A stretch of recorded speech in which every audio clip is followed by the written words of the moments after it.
건설의 시대에 오늘도 함께 모여주신 여러분 반갑습니다. 이제는 가족 같은 형 동생이 되어주신 우리 김태훈 씨, 신원상 박사님 어서 오세요. 안녕하세요. 네.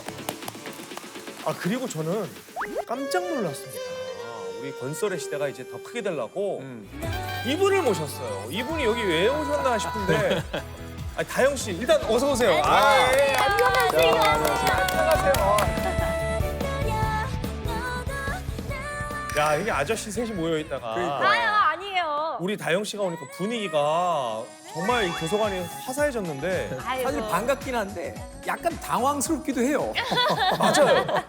왜 당황스러웠냐면 우리가 건설 이야기를 나누는데 그러니까. 다영 씨가 여기 어떻게 오셨을까 싶거든요. 제가 또 건설 업계랑 큰 연관이 있는데요. 제가 약간 뭐라고 해야 약간 공사장에 가면 좀 탑티어 아이돌이라고 할 수가 있죠. 다영 씨가 공사장에서 탑티어라고요? 네. 뭐 아파트나 뭐 건설업체 뭐 이렇게 광고 모델을 한 건가요? 그런 건 아닌데 제가 굴착기 면허증이 있어요. 왜? 다영 씨가요? 네, 그리고 제가 아이돌 최초로 이제 굴착기 브랜드 글로벌 앰베서더를 했거든요. 야, 했었거든요. 야 대박. 굴착기 내가 무슨 주얼리 앰베서더도 아니고. 그러니까요.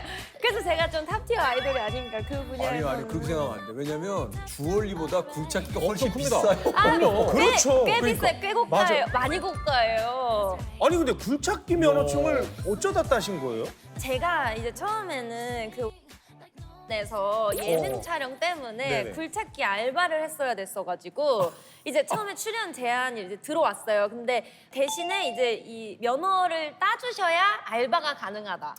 그렇지 그래서 그렇지. 혹시 가능하실까요? 라고 제안이 들어왔을 때 너무 흥미로운 거예요. 진짜? 네, 그래서 제가 또 언제 또 이럴 때 아니면 면허를 따보겠나 싶기도 이야. 하고 또 그게 노후 보장에 되게 좋더라고요. 노후보자? 아니 이게 사람이 언제까지나 이게 탄탄대로일 수 없잖아요. 그래서 이제 그 굴착기 브랜드를 이제 모시는 작업자분들을 네네네. 만날 때면 다들 막 우리 모델님 아니야 막 이러면서 너무 반가워해 주시고 그럼 실제로 몰고 일을 해보셨어요? 몰고 일도 해봤고 제가 실제로는 이제 미국 출장도 다녀왔었어요. 굴착기 때문에? 네, 그래서 그 HD 그 사이에 부회장님과 다 같이 미국 CES라고 있어요. 알아요. 세계 최대 미래 기술 전시회인 CES라고 있는데 네. 이제 2024 전시회 현장에서 제가 홍보도 하고 이야. 굴착기도 몰고 이제 사람들에게 저희 굴착기를 알리고 이런 그걸 했습니다. 아니 CES 이름은 들어봤는데 네. 제가 가전제품들 뭐 맞아요, 이렇게 맞아요, 뭐 이런 맞아요. 데만 맞아요. 알고 있었는데 정확히 좀 설명해 주세요. 이게 이제 소비자 가전 전시회예요. 근데 이제 세계 최대 규모의 ICT 융합 전시회라고 보시면 되는데요. 단순 발람회라고 보시기보다 미래에 선보일 맞아요. 최첨단 기술을 먼저 선보이는 자리거든요. 여기에서 소개된 게 이제 AI나 로보틱스 그리고 친환경 기술이 좀 집약된 것들을 많이 소개된 것 같더라고요. 특히 이번에는 로봇이 엄청나게 많이 선보였다고 해요. 야, 진짜 우리가 건설에 대한 인식을 이 프로그램을 계기로 전 국민적으로 한번 뒤집어 엎을 필요가 있다고 저는 보는 게 이 얘기를 듣고 있으면 점점 스마트해지고 있는 게 체감이 되고 건설업계의 젊은 피 우리 다영 씨와 함께 건설의 시대 시작해 보겠습니다. 자, 건설의 시대 오늘 주제가요. 도시 계획입니다. 도시 계획. 이게 단어만 보면 뭔가 알 것 같으면서도 뭔가 광범위할 것 같고 좀 네. 어렵게 느껴지긴 해요. 네. 이게 계획이라는 말 때문에 좀 되게 어렵게 느끼실 네. 거예요. 근데 아주 쉽게 말해서 도시 계획은 큰 도화지에다가 도시라는 밑그림을 그리는 거예요. 사람이 좀 더 안전하고 좀 편리하고 좀 쾌적하게 살 수 있도록 어디에는 주거단지를, 어디에는 학교 시설을, 뭐 상업단지를 그리고 이것들이 잘 여기들 다 갈 수 있도록 도로도 놓고 이런 것들을 좀 만들자고 약속하고 설계하는 모든 과정이 도시계획이라고 보시면 돼요. 그거는 대통령이 하나요? 대통령이 혹시 본인이 하고 싶어서 그러시는 거예요, 지금? 그게 관심이 있어요. 진짜요? 대통령 아니고 도시계획, 도시계획. 도시계획이요? 요즘에는 도시계획에도 일반 시민분들도 많이 참여하고 계세요. 그래요? 네. 지자체 자체나 아니면 이제 국토부에서 이제 신도시 계획이 흘러오면은 이 기존의 구도심이 이제 옮겨가기도 하잖아요. 그래서 거기에 의견들을 좀 반영하는 그런 계획도 수립이 되기도 합니다. 아니 근데 우리나라는 도시 계획이라는 걸 언제부터 해온 거예요? 사실 도시계획은 뭐 김태훈 씨도 많이 아시겠지만 옛날 진짜 옛날 고대 시대부터 뭐 해왔어요. 근데 우리한테 조금 익숙한 근대 네, 시대를 네, 조금 근대 한번 살펴보시죠. 네네. 여기가 어디인 것 같으세요? 아 이게 뭐야? 컬러 사진 있어요. 컬러 사진. 일단은 어디죠? 건물이 다 무너진 거로 봐서는 이제 전쟁 이후인 거 아 같고. 전쟁통이 맞나 보다. 그렇구나. 다 무너졌잖아요 지금. 다 무너진 거 같고. 여기 사진 속의 모습이 바로 1951년도에 명동. 명동이요? 네, 명동입니다. 저 50, 말도 안 돼. 51년 전쟁이 끝난 것도 아니고 전쟁 중이네요. 그때는 길도 없었고요. 수도도 없었던 이제 말 그대로 대혼돈의 시대였죠. 와. 이런 문제들을 좀 어떻게 해결해야 할지 좀 고민을 했었죠. 이게 피난을 갔잖아요. 네. 전쟁이 나서. 근데 전쟁이 끝났다고 내가 살던 동네로 돌아왔는데 쑥대밭이 된 거예요. 아무것도 와, 없는. 그쵸? 상상만 해도 끔찍해요. 당장 오늘 밤 어디서 자야 되나 이거부터가 숙제였겠는데요. 맞아요. 이때 서울에 정말 아무것도 없었거든요. 그래서 정말 정부가 머리를 싸매가지고 일종의 타협안을 좀 냈어요. 뭐예요? 가건축제도라는 거 혹시 들어보셨어요? 전혀 안 들어봤어요. 처음 들어봤죠. 여기에 잠시 살아도 좋은데 나중에 이 동네 재개발을 할 거니까요. 그때는 이제 좀 집을 비워주세요라는 이제 약속을 하는 제도거든요. 가건축제도가 운영되면서 전국 곳곳에 무허가 판잣집이 많이 생겼어요. 그 단어 오랜만에 네, 들어본다. 네. 무허가 판잣집. 판잣집. 이 도시 계획을 위한 제도가 오히려 이제 도시를 더 무질서하게 만든 아이러니한 상황을 만들게 된 거죠. 그렇죠. 네. 근데 어느 정도 사람들이 뭔가 집도 생기고 안정을 찾았으면 제대로 된 도시 계획을 시작할 수 있지 않았을까요? 맞습니다. 이제 전쟁 이후에 안정도 좀 찾고 사람들이 이제 농촌을 떠나서 이제 일자리를 찾아 서울로 이제 몰려들기 그렇죠. 시작을 한 네. 거죠. 그래서 1960년대에 이미 서울의 인구가 과밀화 현상이 벌어져요. 예전에 우리 그런 이야기 했잖아요. 말은 태어나면 제주도로 보내고 사람은 서울로 보내고. 그러니까 이 옛말 때문에 사실은 지역에 있던 많은 분들이 그냥 서울로 올라오시는 거예요. 그러니까 서울이 이제 과포화 상태로 들어서게 되는데, 자 이런 과포화 상태에서 그렇다면 어떤 도시 계획이 시작이 됐어요? 뭔가 분산, 그러니까 너무 몰리는 데만 몰리니까 좀 수도권 이런 데로 분산 배치를 했을 것 같아요. 개념은 정확히 맞았어요. 그래요? 예. 생각을 해보세요. 이제 서울이라는 것이 사실 이제 조선 시대부터의 수도란 말이에요. 근데 우리가 소위 이제 사대문이라고 부르는 공간이 어디 있습니까?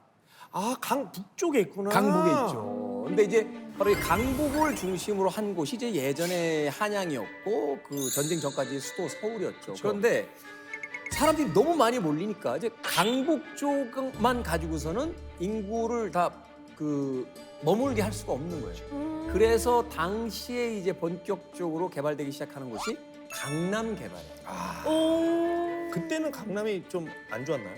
쉽게 해서 진창, 허벌판. 말생 비가 상상도 오면 안 돼요. 다 진흙바닥이고. 재밌는 이야기를 하나 해드리면 그 저희 할머니가 과거에 이제 그 누가 강남 쪽에 땅을 좀 사두면 좋을 거라고 가시는 날 비가 어마어마하게 쏟아졌대요. 근데 근데 이제 갔는데 막 땅에서 발이 안 빠질 정도로 진창이니까 아이고야 이 이런- 땅 덩어리가 언제 개발이 되겠냐 그렇게 또 오셨다는 거예요. 오마이갓. 그때 그 땅을 샀었으면 그러면 지금 굴착기 면허를 따야 되나 말아야 되나 이거를 내가 신경 안 써도 되는 건데 그러니까. 어찌 됐건 그 당시에 강남은 지금처럼 강남이라고 불리질 않았습니다. 그럼요. 뭐예요 그러면? 아마 들어보셨을 거예요. 영동. 영동? 예, 당시에 이제 표현으로는 영동 개발이었어요. 영등포의 동쪽. 아, 그 영등포 영이구나. 밀집된 인구를 분산시키는 계획을 갖기 위해서 남서울 개발 계획을 이제 발표를 하면서 강남이 탄생을 하게 되는데 여기에는 또 하나의 이유가 있습니다. 그건 뭐냐면 강 북쪽에만 수도의 모든 시설들이 집중되어 있으니까 사실은 6.25 전쟁이 발발하고 나서 타죽 기세로 내려온 인민군에서 북쪽을 완전히 점거당하고 남쪽으로 피난을 가면서 다리를 끊었거든요. 근데 남쪽에는 아무것도 없는 거예요. 그래서 수도의 중요한 시설들을 분산시키는 제2 수도화 작업 같은 걸 하려고 했던 거죠. 그게 또한 강남 개발의 어떤 배경입니다. 아니 근데 그래도 어쨌든 핵심 지역이 다 강북이었는데 정부가 아무리 분산한다고 자 가세요 저 강남으로 좀 가세요 한다고 해서 알겠습니다 가겠습니다. 말 듣는 사람이 뭐 많았겠어요? 맞습니다. 강북에 모여 있는 사람들을 강남으로 보내야 되잖아요. 그래서 강북과 강남을 연결하는 다리 한남대교. 한남대교도 지어지고 대법원 그리고 고속버스 터미널, 공공기관 뭐 이런 것들 다 이전됐고요. 세금 감면 정책까지 도입을 합니다. 오셨구나 이제. 그리고 또 이제 강북 억제책을 좀 썼어요. 그 당시 때에 이제 사람들이 모이는 유흥시설이나 아니면 백화점, 시장 이런 것들을 다 신설이 복지됐어요. 강남으로 가라. 말 그대로 강남 올인 정책을 막 핀 거죠. 와, 이게 물론 뭐 그때는 전쟁이란 특수한 일이 벌어지긴 했지만 어떤 지역 하나를 이렇게 사람들을 이동시키고 공공시설을 짓고 이거 계획하는 게 쉬운 일은 아니네요. 그렇죠. 이러다가 아예 이제 제발로 넘어가게 만든 정책 하나가 딱 벌어집니다. 이게 강남하면 떠오르는 것. 스타일? 그러니까 저도 강남 스타일밖에 없어요. 아니면은 그 일본인 강남시. 그럴 수 있죠. 진짜 우주 소녀다. 부모를 움직이는 건 뭐예요? 아이들이잖아.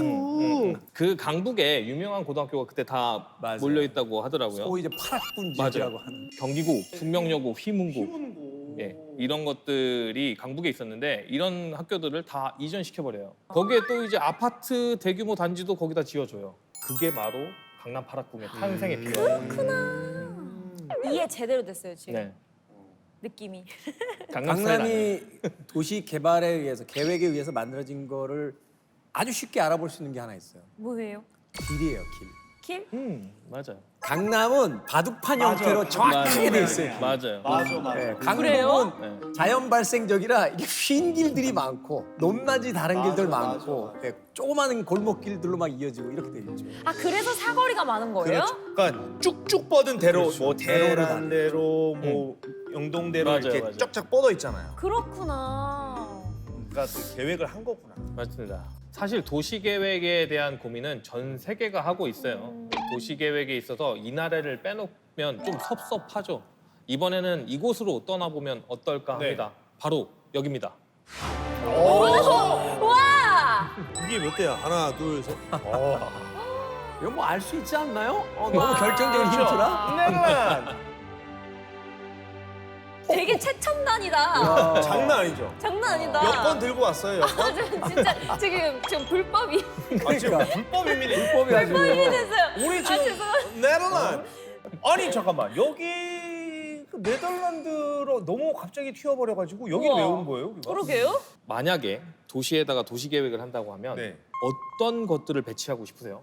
뭐 심시티 같은 게임을 해도 그렇잖아요. 일단 길 내고 길이 있으면 이제 건물들, 기본 건물, 그다음에 뭐 병원, 학교, 이제 뭐 쇼핑몰, 쇼핑몰 이런 거 하잖아. 맞아요. 이게 다 살아가는데 말씀 주신 것들이 다 필요한 이제 시설들이죠. 지금 우리는 무질서한 도시 계획을 바로 잡는 도시 계획에 대해서 지금까지 좀 얘기를 했잖아요. 근데 이제는 도시 계획의 가장 원초적인 거, 바로 땅 그 자체를 만드는 국토 창조의 도시 계획입니다. 땅을 어떻게 만들어요? 땅 만들 수 있죠. 땅을 만든다. 아. 땅은 이미 만들어져 그렇지, 있는 그렇지. 거잖아요. 네. 이미 지구가 태어날 때. 그 위에다가 뭐 길을 아, 뚫는 그쵸. 걸 해야 되는데 풍차를 보고 네덜란드를 이야기하시니까 이제 이해가 가네요. 아주 유명한 이야기가 있어요. 신은 세상을 만들었고 인간은 네덜란드를 만들었다. 에? 뭐냐면 네덜란드라는 땅, 뭐 홀란드라고도 이제 부르는데 네네. 이 땅은 온전히 네덜란드 사람들이 만든 땅이에요. 쉽게 해서 이제 간척 사업을 통해서 바다였던 곳을 메우면서 네. 직접 땅을 만들어 나간 거예요. 네덜란드 영토 30% 정도가 해수면보다 밑에 있어요. 이제 저지대인 거죠. 이미 중세 시대부터 홍수나 이제 범람의 일상적이었어요. 그래서 물을 퍼내는 작업이 활발하게 이루어졌기 때문에 이 풍차가 가장 중요한 장치였던 거예요. 근데 풍차는 보통 곡식을 빻는 거 아닌가요? 맞죠. 근데 물 퍼내는 거랑 무슨 상관이 있어요? 이 바닷가에 뚝을 쌓아서 물을 막은 다음에 그쵸. 뒤에서 북해에서 부는 바람이 있거든요. 그 바람으로 풍차가 돌아가잖아요. 돌려. 그래서 뚝 안에 바닷물을 다 퍼낸 거예요. 돌아가니까. 우리 물레방아 원리 있잖아요. 네. 그런 것도. 그만큼 이제 네덜란드에서는 간척 사업이 매우 중요했어요. 그렇구나. 네. 그 풍차가 이제 네덜란드 사람들의 삶 그 자체라고 이제 볼 수가 있을 텐데 그래서인지 그 네덜란드 하면 떠오르는 화가 있죠. 고흐. 이 고흐의 그림에도 풍차가 자주 등장합니다. 그러니까 단지 그 반 고흐가 그린 그 수많은 풍차 그림이 그래서 풍경만을 담아낸 게 아니라 이제 네덜란드 사람들이 그 척박한 환경에서도 생존하기 위한 삶을 이어나가기 위한 그 어떤 강인한 의지, 그 치열한 어떤 건설의 역사 이런 것들을 그 그림 안에다 이제 담아서 이제 보여주고 있는 거죠. 근데 이제 우리 네덜란드만큼 우리나라도 간척 사업이 유명하다고 그렇죠. 들어본 적은 없고 대본에 있어서 지금 말하는 거긴 한데요. 아니 많아요. 뭐 아실 거예요. 새만금 뭐 아마 얘기는 많이 들었으니까 아실 거라고 보고 새만금은 규모가 세대 최대거든요. 그렇죠. 네. 33.9km예요. 그래서 세계에서 가장 긴 방조제이기도 하면서 서울 면적의 이제 3분의 2에 달하는 거대한 땅이 새로 생긴 거라고 보시면 그걸 돼요. 하면서 그러니까 우리가 간척지라고 하면 막연히 농경지 정도로 생각을 했어요. 사실은 새만금 이전에도 간척 사업 많이 했잖아요. 서해처럼 이렇게 또 해안선이 그렇죠, 삐뚤빼뚤한 데는 이제 흙을 많이 메워서 간척 사업을 많이 했었는데 다영 씨가 가장 우리 중에 많이 사용하고 있는 곳. 간척지요? 저요? 그 공간도 간척지인 곳이 하나 있어요. 간척지 살아요? 제가요? 아니 다영 씨가 사용을 많이 한다 그러길래. 그래요? 도경원 씨가 힌트를 줬어요. 누구? 내가 뭐라 그랬죠? 뭐라 그랬죠? 이렇게 해외로 오려면 뭐 가져가야 된다고 그랬어요? 여권. 여권 쓰는데 어디예요? 인천. 아, 공항! 공항! 그러니까 인천공항에 있는 영종도가 간척지입니다. 그러니까 당시 인천공항은요, 그 우리나라뿐만 아니라 세계 건설사에서 그 기적으로 불릴 만큼 과연 그 공사를 해낼 수 있겠어? 라고 의구심이 많았던 공사였다고 합니다. 그러니까 서해 기적이라고 이제 불리게 됐는데 아무것도 없는 바다 위에 몇 개의 외딴 섬들만이 존재했는데 그 섬들을 잇고 그 공간을 메워서 비행기가 뜨고 내리는 공항을 만들어냅니다. 미쳤다. 아니 그래서 민항기 기장 친구한테 들었는데 인천공항을 이제 착륙하고 그럴 때마다 가슴이 웅장해진대요. 파일럿으로서 이렇게 이착륙 편하고 이렇게 운행하는 횟수도 많고 진짜 잘 만든 거라고. 사실 우리가 인천공항을 우리나라에 있기 때문에 잘 의식을 못 하는데 단번에 외국 나가서 공항 이용하려고 하면 맞아요. 엄청나게 불편하고 맞아요. 시간 많이 걸리고 맞아요. 환경 쾌적하지 않고 네. 근데 비행기가 뜨고 내리는 공간 그리고 찾는 사람도 많고 엄청나게 많은 중장비들이 다니는 공간인데 약간 그런 생각 들긴 해요. 이왕이면 좀 탄탄한 집안 위에 암석 예, 암석 위에 만들어야 이게 안전하지 않은가? 왜냐면 이거를 간척하면 아무래도 땅이 덜 다져졌기 때문에 좀 무른 거 아닌가? 그런 생각도 무식한 생각인가요? 아니요. 좀 약간 의심이 많아요. 아니요. 1,700만 평이거든요. 와, 이거를 간척지로 짓는 거는 당연히 무리라고 얘기를 하죠. 해외에서. 이거를 한국의 기술력으로 지어냅니다. 이 공항이 있는 영종도는 아까 4개 섬이라고 이루어졌다고 말씀을 주셨는데 영종도하고 용유도 그리고 삼목도 그리고 신불도 요 4개 섬을 이은 거예요. 그래서 공항 건설을 위해서 바다를 다 매립해서 이 4개 섬을 하나로 만든 곳이라고 보시면 돼요. 당시에 이 바다를 메웠던 흙과 모래의 양이 정말 어마어마했다고 합니다. 8.5톤 트럭 5,600만 대 분량인데 5,600만 대를 한 줄로 쭉 세우면요 지구를 11바퀴 돌 수 있는 양이라고 해요. 엄청난 근데 흙을 붓잖아요. 바다에 부었잖아요. 이게 파도에 흙이 쓸려 나가지 않아요? 그렇죠. 이게 질퍽하니까 땅에 있다가 또 바람기도 쓸려 나갈 수도 하고. 그걸 어떻게 있고. 해야 되지? 이걸 다 퍼낼 수도 없는 노릇이고 어떻게 지었대요? 잘 들으셔야 돼요. 네. 제가 이제부터 어려운 공법을 가장 쉽도록 한번 설명을 네네. 해볼게요. 네. 그 집안 침하를 막기 위해서 이게 대한민국 모든 첨단 공법이 거기에 들어가 있거든요. 대표적인 것이 이제 샌드 드레인 공법이라는 게 하나가 있고 그리고 페이퍼 드레인 공법이라는 게 하나가 있어요. 이름만 들으면 샌드 페이퍼 뭐예요? 모래랑 종이. 그렇죠. 네, 쉽게 말해서 이제 질퍽한 갯벌에다가 수많은 모래 기둥을 막 박습니다. 네. 갯벌에다가 막 박아요. 그리고 그 압력을 위에서 쭉 줘요. 그러면 갯벌에 있는 물이 모래 기둥으로 딱 스며들어가지고 위로 빠져나와요. 그런 공법이요. 근데 모래를 쓰면 샌드 드레이. 수종을 쓰면 이제 페이퍼 드레이. 근데 종이가 얼마나 얇아요? 엄청 두꺼워요. 아, 두껍고 휴지처럼 이제 흡수도 잘해요. 네, 그런 두꺼운데. 특수 종이. 그 이 물길을 따라서 이제 쫙 빠져나가고 알맹이만 딱 남아가지고 이제 집안이 말씀하신 대로 단단하게 다져지는 근데 그 진짜 원리. 질문 하나 더 해도 돼요? 물기를 종이가 혹시 종이가 두께가 얼마나? 제 머릿속에 종이라면 A4 용지밖에 없거든요. 몇 미터예요. 뭐 아, 되게 미터예요? 되게 두껍죠. 왜냐면 그걸 다 흡수해야 되니까. 우리가 생각한 좀 휴지 종이 정도는 아, 아니고. 저는 막 이런 거 너덜너덜거리는 거 이렇게 꽂았다고. 그게 아니라 그렇게 아니라 기둥이라고 보시면 돼요. 아. 엄청 큰 기둥 자체가 페이퍼가 되는 거죠. 이 현재는 이제 해외에서도 이 공항 건설 간척지에 대해서도 우리나라 기술을 많이 벤치마킹하고 얘기 하시더라고요. 해외에서 되게 관심 갖고 많이 와서 그 보고 이제 공부하고 간다고. 박사님 얘기를 들으면서 매회 감탄을 금치 못합니다. 이 K건설의 기술이 여기까지 발전했구나 싶을 만큼 다양한 건설 기술 이야기를 듣는데 이렇게 고도로 전문화되고 최첨단의 이런 기술과 작업들은 건설 회사에서 알아서 하는 거야? 아니면 국가적으로 뭐 프로젝트가 있는 거예요? 인재를 따로 양성을 하는 거예요? 오. 조금 쉬운 예로 제가 좀 설명을 드려볼게요. 건설 공사 과정을 오케스트라 공연이라고 좀 보시면 네. 공연을 지휘하는 지휘자는 이제 종합건설업체라는 업체에서 시행을 하고 이제 전체적인 관리를 하고 전문 건설 업체는 바이올린, 첼로, 뭐 피아노, 뭐 이런 악기 연주자가 된다고 보시면 될 것 같은데요. 건설공사의 세부 공정을 맡아서 직접 시공을 담당하는 게 이제 전문 건설 업체라고 보시면 돼요. 인천공항만 봐도 네. 지반이나 포장 공사를 했을 거잖아요. 그렇죠. 그러면 지반 조성 포장 건설 업체가 따로 아, 있습니다. 그거는 전문으로 하는 네, 데가 따로 있고요. 상하수도 설비 업체가 따로 있어요.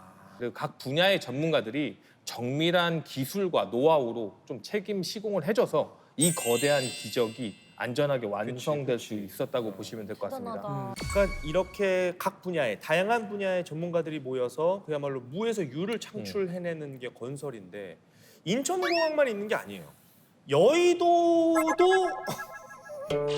여의도도 종이를 활용해가지고 간척을 해서 만든 거라는 걸 알고 계셨습니까 혹시? 종이는 아니에요. 아, 종이 아니에요? 네, 종이 아니에요. 모르시는 것 같은데? 몰라. 아니 종이도 좀 썼겠지 이렇게. 아니 필기도 하고 작업일지 하는데. 없었어. 작업일지. 그러니까 뭐 꼭 기둥만 종이를 써야지 종이를 쓰는 아니 거가. 내가 종이로 물 뺐다는 얘기 안 했잖아요. 그러니까. 종이를 활용해서 일지를 써가지고 여의도도 간척지가 됐다라는 거 아십니까? 알고 있었을 리가 없죠. 그렇죠. 그렇죠. 네. 이게 거대한 모래섬에 뚝을 쌓아 만든 간척지였던 거예요. 그러니까 원래는 이게 막 갈대만 있는 섬이었는데 아, 저는 그 갈 때 봤어요. 어릴 때. 어릴 때. 진짜요? 네. 사실은 그 어릴 때 초등학교 정도 다닐 때 다니던 교회가 거기 있어서 이렇게 가면 저는 예배 안 들어가고 소위 땡땡이 치고 뒤에 가서 이제 친구들하고 놀고 그랬는데 그때 그 교회 뒤쪽에 갈대들이 꽤 많았어요. 네. 그런데요, 이 여의도의 역사가 의외로 깁니다. 우리는 이제 이 여의도라는 섬이 이제 간척을 한 그 시대부터 뭐 건설의 맞아요, 어떤 역사를 이야기합니다만 조선 시대까지 거슬러 올라가야 정확하게 이제 이 여의도를 알 수 있어요. 자, 한자로 이 여의도를 풀어보면요, 너, 당신 할 때 이제 여자하고 그리고 이제 이 의자가 여러 가지 학설이 있는데 뭐 어조사 의자라고 이제 일반적으로 알려져 있어요. 네네네. 그리고 도는 뭐 섬도자. 그렇죠. 그러니까 이 이름에 얽힌 설이 하나 있습니다. 옛날에 어떤 두 사람이 이 섬에 소유권을 놓고 싸우다가 결론이 안 되니까 예이 너 나가잖아 하고 서로에게 떠밀어서 네 섬, 너의 섬, 여의도가 내가 가져야 되는 거 되었다고 아닌가? 그거는 진짜 그랬다고요? 그때 이거 그걸 그냥 채찍끝이가 만든 일화 아니에요? 아, 당시 기록을 보면 여의도가 정말 그다지 쓸모 있는 섬은 아니었던 것 같아요. 왜냐면 이제 한강이 조금만 범람해도 섬 전체가 이제 물에 잠겨 버리니까 사실은 농사를 짓기도 힘들고 사람이 머물기도 힘들고. 그렇지. 근데 갑자기 조명을 받게 되는 때가 오는데 그게 바로 일제 강점기인 1916년이에요. 일본이 이곳에다가요 간이 활주로를 만들었어요. 그래 생각난다. 여의도에 활주로가 있었다라는 거를 예전에 들었어요. 6.25 전쟁 때 사용됐던 전투기나 이 폭격기 같은 것들을 전시하기도 했어요. 그래서 소위 이제 여의도 무기 전시장이라고 불리웠던 네. 그 비행기, 탱크 뭐 이런 것들이 그 광장 한쪽에 전시되어 있던 시대도 있습니다. 그러니까 김태훈 씨가 말씀하신 이제 뭐 활주로 공항의 개념이 지금 인천공항처럼 뭐 민항기가 다니고 그런 게 아니죠. 그게 아닌 거죠. 전시 상황. 전시 상황에 그러니까 이제 뭐 전투기가 내리거나 그 사실은 그런 이야기 어릴 때 한번 좀 들어보셨을 거예요. 우리 경부고속도로 있잖아요. 그게 전시에 또 활주로로 쓸 수 있다. 맞아요. 그래서 중앙분리대도 어느 구간은 없다. 네, 없는 그렇게, 구간이 있다. 그렇게 이제 만들어졌다라는 이야기도 사실은 있었던 거죠. 그렇다면 여의도가 지금의 모습이 된 건 언제부터예요? 그러게요. 좀 많이 거슬러 올라가야 되는데 1960년대 후반 박정희 대통령 시절까지 좀 올라가 봐야 돼요. 그때 이제 한강 종합개발 계획이 나타났거든요. 그때 이제 여의도 둘레에 거대한 원형 제방을 이제 쌓은 거예요. 여기 아마 많이들 가보셨을 거예요. 우리가 봄마다 벚꽃 보러 가는데 그렇죠. 맞아요. 이 제방 윤중로. 아, 네. 제방을 올린 다음에 선 점태의 땅 높이를 지금처럼 이제 하천 부지보다 좀 더 높게 끌어올린 거라고 보시면 됩니다. 참 지금 생각해보면 대단하지 않습니까? 이 그러네요. 섬 하나가 높아지려면 이게 그 작은 건물 지을 때도요. 시멘트나 흙이 끊임없이 들어가요. 맞아요. 전 모래성도 못 쌓아요. 그러니까 근데 이제 섬 전체를 그러니까. 높이려면 도대체 흙을 얼마나 많이 사용을 했겠어요. 그러니까 나는 그 흙이 다 어디서 났나요? 그것도 궁금해. 힌트와 해결은 가까운 곳에 있었습니다. 이제 옆에 있던 밤섬.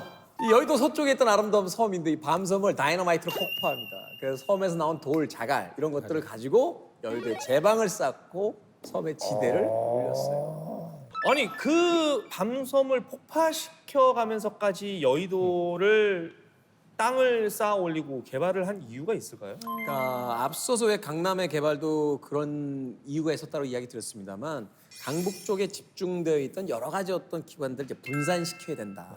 왜냐면 우리는 전쟁을 겪은 나라잖아요. 어느 한 지역의 주요 기관들이 다 몰려 있으면 안 되는 거예요. 기존의 강북 중심이었던 이제 도시 기능을 분산시키고 이제 서울을 좀 현대적인 국제 도시로 발전시키는 좀 거점 이런 거로 생각을 했던 것 같아요. 제 생각엔 아마 홍콩이나 싱가포르 같은 도시 국가를 보고 맞아요. 나도 그 약간 생각했어요. 힌트를 얻지 네. 않았을까 하는 생각이 들어요. 근데 금융기관, 주요 언론사, 맞아요. 대규모 상업시설 이런 기관들을 들여서 정치, 경제, 문화 이제 중심지로 만들기 위한 계획을 세웠던 거죠. 지금까지 저희가 땅을 만들고 도시의 뼈대를 세우는 거대한 도시 계획 살펴봤는데 자 그러면 이제 그 뼈대 위에 살을 붙여야죠. 그렇죠. 또 어떤 라이프 스타일을 채워 나갈 것인지 이것도 굉장히 중요한 영역일 것 같은데 라이프 스타일과 관련된 도시 계획 신도시라는 오, 얘기를 우리가 신도시. 많이 쓰죠. 신도시. 신도시는 자연스럽게 사람들이 모여서 이제 성장한 도시가 아니에요. 그렇죠. 네, 처음부터 이제 계획적이고 인공적으로 건설한 도시거든요. 결국에 이제 도시의 인구 집중이나 아까 말씀 주셨던 주택 부족 이런 문제들을 해결하기 위해서 이제 주로 이제 대규모 아파트 단지를 좀 중심적으로 그렇죠. 이제 조성을 되지만 원래 거기 안에는 이제 여러 가지가 있어요. 주거공원뿐만 아니라 상업, 업무, 뭐 교육, 문화, 뭐 다양한 기능을 갖추도록 맞습니다. 이제 계획이 네. 됩니다. 그 지역의 뭐 균형 발전을 이룬다든지 또는 뭐 스마트 시티나 이제 친환경 도시 같은 어떤 새로운 샘플 모델을 이제 실현해 보는 거. 그걸 통해서 이제 미래 도시의 모습을 미리 그려보는 건데 특히나 이제 기존 도시의 한계를 보완하기 위함이 있습니다. 그러니까 노후 시설 보완해야 하고 비효율적 공간들도 이제 재개발을 해야 되니까 있던 것을 이제 고치기는 완전히 갈아엎긴 쉽지 않으니까 사실은 그 옆 공간에 그런 새로운 걸 만들고 또 인구를 그쪽으로 빼내고 맞아요. 또 이쪽을 또 새롭게 개발하고 이런 일종의 어떤 보완 그 관계가 있는 게 아닌가 하는 생각이 듭니다. 그러니까 저희 부모님이 사실 판교에 살고 계시는데 전 아직도 기억이 나요. 제가 아마 고등학생 때였나 그랬을 건데 그때 판교 신도시가 조성이 되면서 이거 당첨되면 로또 되는 거라고 그때 막 그런 얘기가 있었어요. 근데 그때 어쨌든 운 좋게 저희 부모님이 거기가 돼서 지금 판교에 꾸준히 계속 지금 살고 계신데 로또 당첨되셨어요? 된 거죠. 그보다 더 큰 로또도 맞았어요. 저희 부모님은. 며느리가 장윤정이 들어온 바람에. 진짜 이야, 로또에 깨알 같은 로또다. 자라. 2번 맞았는데 위례 사시잖아요. 네. 그죠? 판교도 그렇고 위례도 그렇고 항상 꼬리표처럼 따라다니는 게 부동산 값에 대한 얘기를 우리가 안 할 수가 없어요. 이게 민감한 부분이 있잖아요, 사실. 사실은요 좀 과장되게 이야기하면 대한민국의 제1 종교는 부동산이다 하는 이야기도 있어요. 사실은 그잖아요. 이제 맞아요. 예. 그럼 집값을 결정하는 기준은 어떤 게 있다고 생각하세요? 집 근처에 뭐 시설? 시설이 얼마나 인프라? 좋냐. 네. 인프라. 저는 교통. 교통도 저는 교통이 그냥 저보고 신도시 중에 하나 골라라 하면 저는 교통 교통. 좋은 데를 고를 것 같아요. 그러니까 그 두 가지 이야기를 합쳐서 뭐라고 하냐면 입지라고 해요. 입지. 아 예. 그렇죠 그렇죠. 입지. 부동산에 가장 중요한 거 첫째도 입지, 둘째도 입지, 셋째도 입지다. 이렇게 이야기하는 이야기가 있죠. 그런데 최근에 이 젊은 세대들이 등장하고 또 그 고령화가 되면서 최근에 가장 각광받고 있는 건 이제 숲세권. 숲? 아 숲. 숲세권. 아 숲에 왔어. 어머, 피톤치드. 와, 바로 지금 바로 요 나무들 뒤에 아파트가 있잖아요 여기. 이 아파트 단지 보세요. 대박이다. 그렇네. 숲이 필요하네. 아 근데 그 몰랐는데 나이가 들었는지 모르겠는데 캠핑을 제가 좋아하게 된 이유가 평소에 보지 못했던 초록색을 많이 보게 되는 저는 그게 좋더라고요. 오늘 진짜 행복하시겠다. 저 올 때마다 마음이 너무 편하죠. 초록색밖에 없는데. 온통 초록색이니까 정말 좋은데 갑자기 숲세권을 선호하는 문화가 생겨난 것 같아요. 왜 그럴까요, 갑자기? 과거처럼 먹고 사는 문제뿐만이 아니라 이제 어느 정도 생활의 환경 자체를 생각하게 되는 이제 국가가 부강해지고 개인의 삶이 조금 더 윤택해지니까 삶의 질을 생각하는 부분에서 굉장히 커졌다는 생각이 들어요. 사실은요, 우리가 이제 주요 주거 공간을 쓰고 있는 이 아파트라는 건 원래 발생 자체가 고급 주택가가 아니에요. 그러니까 소위 이제 뭐 그래, 맞아. 더 잘 아시겠습니다만 르코르비지에라는 그 소위 이제 아파트의 아버지라는 사람이 이 아파트를 구상했을 때 부자와 가난한 사람들의 가장 큰 차이가 뭘까? 부자에겐 정원이 있지만 가난한 사람들에겐 정원이 없다는 거예요. 그래서 쌓아 올린 거. 집을 최대한 경제적으로 만들어 놓고 가운데다가 작은 공동의 정원을 만들어 주는 거예요. 그게 아파트 단지의 이제 출발이다 이렇게 보거든요. 그러니까 사실은 이 공간 내에서도 이제 사람들이 더 나가고 싶은 거죠. 진짜 자연의 공간. 그래서 뒤에 무슨 산이 있는지 무슨 숲이 있는지 무슨 공원이 있는지. 실제로도 숲이나 공원이 가까우면 집값이 비싼가요? 그래요? 원래는 이제 국토연구원이나 주산연이라고 주택산업연구원에서 이제 발표한 자료들이 있어요. 대형 공원 인근 집값은 10에서 20% 정도 더 높아요. 네. 그래서 서울숲이나 이제 올림픽공원, 월드컵공원 뭐 여러 가지 있죠. 이 대형 공원 주변의 아파트는 비슷한 입지의 비공원 아파트보다 프리미엄이 더 붙죠. 근데 역세권, 습세권도 너무 좋지만 요즘 젊은 친구들은 이제 슬세권을 더 선호하는 것 같아요. 맞아요, 슬세권. 술세권? 슬세권. 술세권이 뭘 것 뭐예요? 같아요?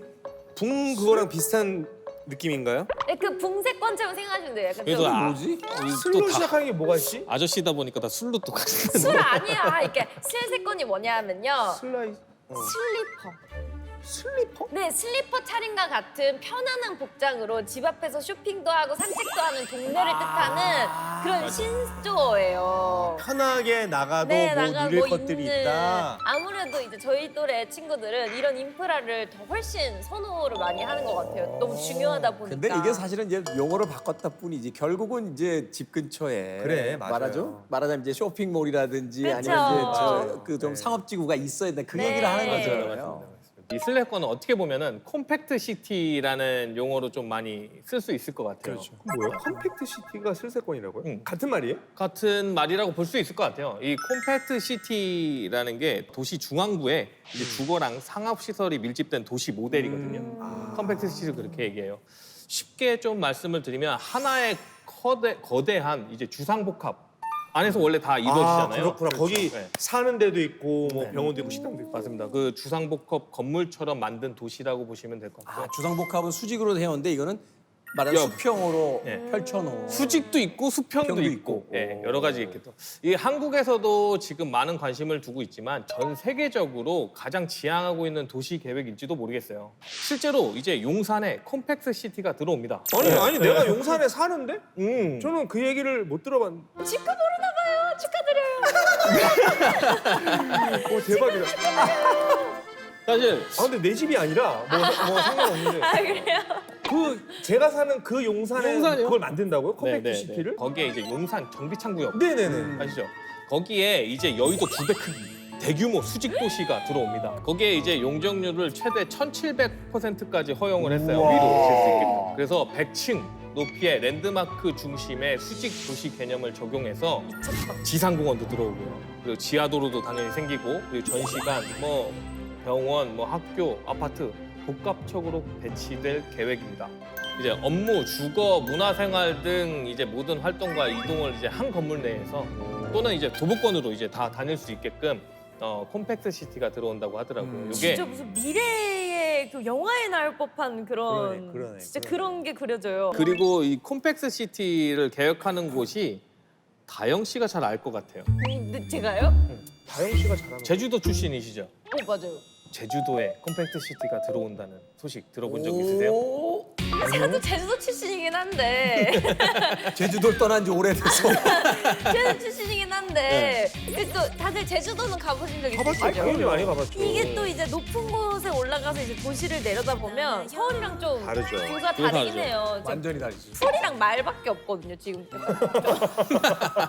아니 실제로 아 언제 갔다 온 거야? 아니 근데 실제로 저희 집 앞 풍경 사진을 제가 뭐 보내드릴 수 있는 저희 집 앞에 이제 말이 한 30마리 정도 뛰어다녀요? 뛰어다녀요. 그냥 풀어 있어요. 근데 여기에 컴팩트 시티를 짓는다고요? 들어온다니까요. 그럼 저희 말들은 어디 말은 가죠? 어디로 가? 말 있는 데다가 애들은 짓지는 어디 않게 가요? 말은 누가 키우고 가요? 말은 누가 키우고. 말은 건축물 같은 경우에는 높이도 많이 규제하고 있잖아요. 맞아요. 제주도 그렇죠, 뭐 그렇죠. 전혀 몰랐죠. 그게 비행기 때문에 그런가요? 맞아요. 비행기 안전 이유나 아니면 자연 경관 이유 때문에 규제가 많았었는데 이제 이번에 30년 만에 규제를 좀 대폭 완화했다고 하더라고요. 어느 부분을 완화해 주는 거예요? 그러게요. 고도 제한이 풀리나요? 그렇죠. 이제 고도 제한이 주거 지역은 25층까지 좀 풀리고요. 상업 지역은 이제 40층까지 좀 어머나! 풀어져서 거기에 이제 콤팩트 시티가 들어와요. 제주도예요? 아니 그럼 부모님 어디요? 호재네 호재. 그런데. 대박이다. 아니 고층 빌딩 40층 정도 높이의 고층 빌딩도 들어서고 도시 모습이 이렇게 싹 바뀌어 있는 거 보면은 한편으로는 내가 사랑했던 제주의 그런 모습이 좀 아쉽거나 그리워지거나 그런 기분 들지 않을까요? 근데 사실 이제 제가 저는 그러니까 막 그렇게 크게 막 바뀌고 이런 거는 잘 못 느끼겠고 저는 그런 건 좀 아쉬웠어요. 제가 어렸을 때 초등학교를 다녔는데 제가 다닐 때는 흙먼지 진짜 쩔어가지고 맨날 코에 비염 달고 진짜 너무 힘들었거든요. 지금은 근데 잔디 싹 깔았더라고요. 달렸어. 그래서 그런 거 보고서 진짜 개발이 잘 되었구나. 그거 근데 요새 멋있더라고요. 학교는 진짜 우리 때랑 다르더라고요. 다르죠. 그 운동장도 다 너무 맞아요, 달라요. 맞아요. 아니, 우리 걷는 때는 것도 저 많고. 겨울 되면 석탄 받으러 다녔잖아요. 연탄에 진짜 찐이다. 날로 떼려고. 혹시 도시락 난로 위에 데우셨어요? 그렇죠. 그 세대예요. 아니 저도 저희는 라지에이터. 그렇죠. 네, 라지에이터. 그리고 나서 라지에이터 들어오고. 네, 라지에이터 위에 도시락을 이렇게 올려놓고 먹고. 에어컨은 없었고. 라지에터 뭔지 아세요? 라지에이터 뭐예요? 그거 알 나이는 알죠. 참 이 도시의 과거 모습부터 현재의 다양한 트렌드까지 다양한 시대를 저희가 옮겨다니면서 살펴봤는데 좀 더 이제 먼 미래의 도시 계획에 대해서도 얘기를 나눠보면 어떨까 싶습니다. 오. 자, 다음 이야기 하기 전에 도심 속으로 한번 떠나보겠습니다. 어디지? 오. 네. 야, 건물이 옥탑인가요? 뒤로 잘생긴 건물 큰 것들이 그러네요. 들어서 있는데 깨끗하게. 요즘 전 세계적으로 아마 가장 큰 고민거리 매일 뉴스에 나오는 단어 기후 위기가 아닐까 맞아요. 싶습니다. 네. 왜냐하면 이거는 어느 한 인종, 한 특정 국가 문화에 국한되는 문제가 아니에요. 이게 전 세계적인 위기이기 때문에 건설이 이 기후 위기 앞에서 어떻게 대처를 할 수 있을까? 이 얘기를 안 나눠볼 수가 없어요. 기후위기는 이미 건설계에서도 뜨거운 핫 키워드예요. 회복 탄력 도시라고 혹시 들어보신 적 있으세요? 아니요. 모르겠어요. 의료 특화, 병원이 많은 도시, 막 이런 응. 그런 느낌일 것 같아요. 도경환 씨만 해도 벌써 저보다 세대가 젊은 거야. 나는 사우나가 맞나? 그러게 뭔가 나를 되게 회복시켜주고 되게 탄탄하게 만들어줄 수 있을 것 같은. 그러니까. 무슨 도시예요? 반쯤 다 맞히셨어요. 그래요? 네. 사우나도 있어요? 아, 사우나는 아니고. 당연히 있겠지 도시인데. 보디빌더. 당연히 있겠죠, 그런 것들. 튼튼한 게 아니라 맷집이 좋은 도시라고 해야 될까? 맷집이 좋은 도시. 완전 도시에 감이 맷집이 있다고요? 빠졌다. 맷집이. 감이 완전 왔어요. 뭔데 말해보세요. 맷집이 좋다고 하셨잖아요. 아까 네. 기후 위기 막 그런 거 얘기하셨잖아요. 음. 그래서 이 집은 어떤 일이 있어도 부서지지 않는 그런 맷집이 좋은 집을 짓겠다 이런 건 거예요. 엄청 많는데? 진짜로? 맞아요? 재난이 발생했을 때 도시의 핵심 기능이 좀 빠르게 회복되고요. 그리고 시민들이 일상 속으로 신속하게 복귀할 수 있도록 회복하는 능력까지 고려한 도시 설계가 이루어지고 있습니다. 비가 온다고 막 가정을 해볼까요? 그러면 과거에는 홍수를 막기 위해서 이제 댐을 설치하거나 그렇죠. 아니면 제방을 쌓았잖아요. 그렇죠. 근데 이제는 이제 갑작스러운 폭우에도 도시 자체가 스폰지처럼 물을 쫙 빨아들여요. 마이 갓. 그리고 요거를 천천히 흘려보내요. 그리고 또 남은 거 가지고 재활용도 해요. 대박. 도시가 댐 역할을 한다고요? 그럼요. 그리고 폭염이나 산불 같은 기후 재해에도 이제 스마트 지하 대피 공간이 이미 확보가 되어 있죠. 그리고 다양한 친환경 기술을 이용해서 도심 온도를 낮춰요. 쿨 루프, 쿨 페이프먼트 뭐 이런 약간 기술들이 있거든요. 이것들을 이제 회복을 위한 시스템이 도시 계획에 적극적으로 포함돼서 개발되고 있습니다. 아주 감사하다. 아니 근데 이거 너무 이론적으로는 완벽하거든요. 뭐 홍수가 나도 물을 머금고. 아 근데 그게 우리 세대에서 우리가 한번 볼 수 있을지는 모르겠고 이렇게 진짜 모든 게 착착 맞게 작동하는 도시가 그러니까 탄생이 가능할까? 있을까? 그런 생각이 들긴 해요. 있겠죠. 실제로 지금 있다고 지구상에? 있습니다. 싱가포르입니다. 싱가포르. 이 싱가포르를 부르는 별명 중에 하나가요. 스폰지 시티. 이 싱가포르가 열대 기후잖아요. 그러니까 스콜성 폭우가 자주 옵니다. 그러니까 그렇죠. 시도 때도 없이 갑자기 막 맞아요. 쏟아붓는데 섬 나라이기 때문에 이게 물 관리가 굉장히 중요합니다. 사실은 식수라든지 이제 생활 그 물이 필요하잖아요. 근데 섬이기 때문에 사실은 한정된 제한된 공간이 있어서 그러니까 도시가 말 그대로 거대한 스폰지처럼 빗물을 효과적으로 흡수해요. 그 저장하고 깨끗하게 정화합니다. 그래서 다시 활용하는 거죠. 여기에는 이제 건설적 인프라가 정말 큰 일을 하나 했거든요. 하수를 정화해서 마실 수 있는 물을 만드는 건설 기술이 도입됐다고 얘기를 했잖아요. 이 공학적 시스템을 갖춘 대규모 시설물 건설과 동시에 이 물을 다시 도시 곳곳으로 안전하게 공급하는 보내줘야 그런 배관 네트워크도 구축이 되었어요. 이거 뉴워터 생산 시스템이라고 하거든요. 그리고 또 빗물 집수 시스템을 통해서 스폰지 시티의 구현을 국토의 상당 부분을 빗물 집수 지역으로 만들기 위해서 운하를 수변 공원이죠. 수변 공원이랑 저수지로 재설계해서 건설을 해요. 평소에는 시민들이 가보셨겠지만 휴식처로 막 산책도 하고, 근데 비가 올 때는 빗물을 효과적으로 모으는 곳이 되는 거죠. 바닷물을 식수로 바꾸는 설비까지도 개발됐다고 이제 지난번에 한번 설명을 드렸는데 그런 기술들이 종합적으로 개발되고 사용되고 있습니다. 참 물 얘기하면 우리 대한민국도 할 얘기 많습니다. 예전에는 물 부족 국가다 뭐 이런 얘기가 있었는데 이렇게 물과 관련된 친환경 도시가 우리나라에도 있나요? 있죠. 어디가 있어요? 있죠. 기후 변화 때문에 이제 특히 이제 자연 친화적 도시가 관리를 되게 중요시 여기고 이제 생각이 많아졌거든요. 거기에 물 순환에 맞춘 친환경 도시 조성에 많은 고민을 하고 있는데 일부에서는 이제 유출되는 지하수를 다용도로 활용하고 있고요. 지하수를 도로에다가 또 뿌리거나 뭐 거리를 청소하는데 네. 사용하기도 해요. 그리고 빗물 바지를 통해서 식물을 재배하기도 해요. 세종시는 도시를 계획할 때부터 중앙에 축구장 65개 크기의 중앙공원과 호수공원을 만들어놨어요. 이 평소에는 휴식처예요. 네네네. 근데 집중호우가 내릴 때는 도시의 빗물을 모두 받아내서 홍수를 막는 스펀지 역할을 여기서 하게 되는 거예요. 그 일대 빗물이 다 글로 이제 흘러가는 거구나.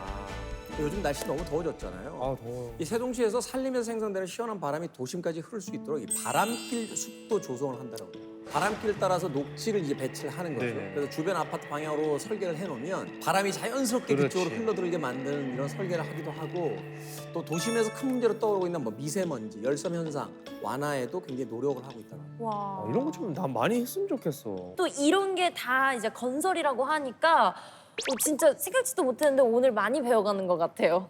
아니 건설에 대한 그 두 음절이 주는 어감이 사실 지금까지는 너무 건조하고 약간 조금 투박한 그런 이미지였는데 얘기를 나누면 나눌수록 들으면 들을수록 이 건설이란 말이 굉장히 아름답고 기술이 많이 들어가고 어찌 보면은 한 국가의 운명을 쥐고 있는 미래를 만들어가는 그런 키워드가 아닌가 싶고 우리 삶을 지탱하고 있는 그것이 건설이구나를 다시 한번 깨닫습니다. 건설의 시대 지금까지 사랑해 주셔서 진심으로 고맙습니다. 안녕히 계세요. 안녕히 계세요. 감사합니다. 건설인 선생님들. 저희 건설 산업에서 일하고 계신 분들이 기술인과 기능인을 다 합쳐서 한 200만 명이 넘어요. 아마 설계나 엔지니어링 분야를 합치면 더 더 많을 거예요. 많겠죠. 네. 그분들께 정말 고생 많으시고 존경한다고 좀 말씀을 드리고 싶어요. 그리고 앞으로 건설 산업이 대한민국을 어떻게 만들어 가는지 좀 많이 지켜봐 주시고 아낌없는 격려와 네. 응원도 좀 많이 부탁드린다고 네. 말씀을 드리고 싶습니다. 와. 즐거운 밤의 세상 Play the next channel